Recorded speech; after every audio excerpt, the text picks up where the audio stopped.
ఇదిగో నర్సు, ఇదిగో మీ డాక్టర్ రాసిన మందులు ఇంజక్షన్లో. మంగా దుబాయ్ ఇంటికి వెళ్ళి వస్తాడు.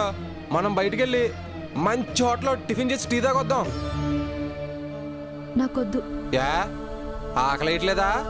నువ్వేం డబ్బులు ఇవ్వక్కలేదులే, నేనే ఇస్తాను పదా. నాకొద్దని చెప్పానా? పేషెంట్ రూమ్లో ఏంటి డిస్టర్బెన్స్?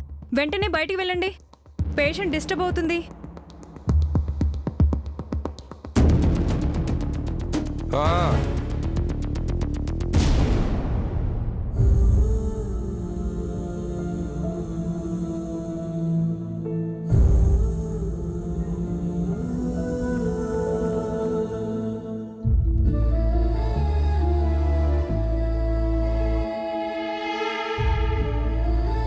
ఇప్పటికిప్పుడు 10 లక్షలు ఎక్కడి నుంచి తేవాలి?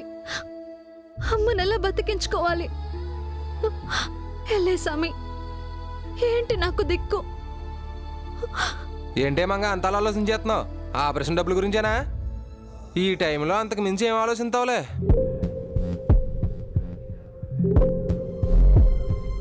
ఇప్పటికిప్పుడు 10 లక్షలంటే ఏ బ్యాంకో కనవేకి తప్పదు. ఆ దుబాయ్గా నీడ్చుతున్నా 2-3 రోజులు బెడ్ ఖర్చులు తప్ప దేనికి రావు.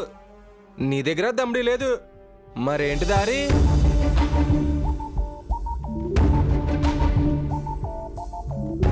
నువ్వు అన్నావంటే నీకు దారి చూపించాను, వింటావా?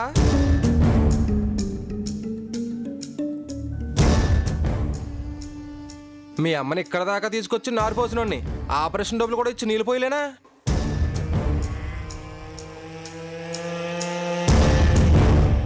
ఏంటి నా దగ్గర అన్న డబ్బులు ఎక్కడైనా నీ అనుమానం? ఊళ్ళో 4 ఎకరాల పొలం ఉందిగా, అది అమ్మేస్తాను. 2 సిట్టీలు కట్టాను, అది పడేస్తాను. అవి కూడా సరిపోతే అప్పో చెప్పో చేసి పట్టుకొస్తాను. 10 లక్షలు పట్టుకొచ్చి నీ చేతిలో పెడతాను. మీ అమ్మని బతికించుకో.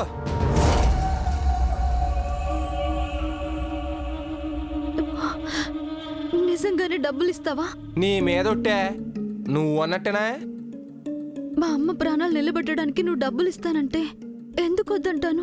నేను డబ్బులు ఇస్తే మీ అమ్మ బతుకుద్ది, అది నీకు లాభం. మరి నాకేంటి లాభం?